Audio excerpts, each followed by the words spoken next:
We're expecting the authorization of the Pfizer COVID vaccine for those ages 12 years and to 15 years old in the coming days.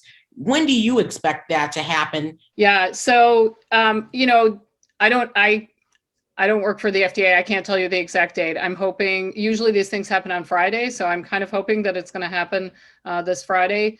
But the vaccine actually has worked even better than we expected. And it turns out that, the data that they have from the study that they've done on people ages 12 to 15, they have even better antibody responses than people who are older. And we see that a lot with other vaccines. So it's not terribly surprising, but the news is all good. This vaccine works, and I really look forward to everyone being able to get it. The New York Times recently came out with a report that there's a consensus among many scientists that the US may not reach herd immunity and that COVID will become more of a manageable threat. Where do you stand on that? And do you think that sounds realistic? Yeah, I think that's a serious potential problem because, the thing is that there are people who are, hesitant to get vaccines or who refuse to get vaccines. There are people who are not sure that they're the right thing to do. And, what I would say to that is there's lots of evidence. There is over 147 million people in the United States who've gotten at least one dose of a vaccine. We know that these vaccines are actually very safe, and that especially for the messenger RNA vaccines, the adverse events have been, and when I say adverse events, I mean like side effects. We know that the side effects are basically an immune response, and so people get some fever and they may feel a little lousy after getting the vaccine, but the vaccine works and it protects people against getting seriously ill with COVID, and it protects people against hospitalization, and it protects people against death. And we know that the likelihood of having a problem from COVID itself is pretty high. Something like 10% of people who end up getting COVID have some long-term problem after the fact. And whereas, the numbers of people who've had problems from vaccines is vanishingly small. So you have to weigh the risks versus the benefits, and the benefits are very clearly in the direction of getting the vaccine. A lot of people are still hesitant about receiving the Johnson & Johnson vaccine after the FDA and CDC jointly recommended that there would be a pause in use of the shot so it can be examined for any potential issues that come along with it. Do you believe they made the right decision when authorizing it once again for use? Well, again, you have to look at the risks versus the benefits. And, I would say that in taking that shot, you have to make an informed decision. So, it may be if you're someone who's in a high risk group, or if you have high risk for blood clots, maybe that's not the right vaccine if you have a choice for vaccine. There's countries in the world where people don't have enough vaccine, don't have any vaccines, and may not have as many choices as we have.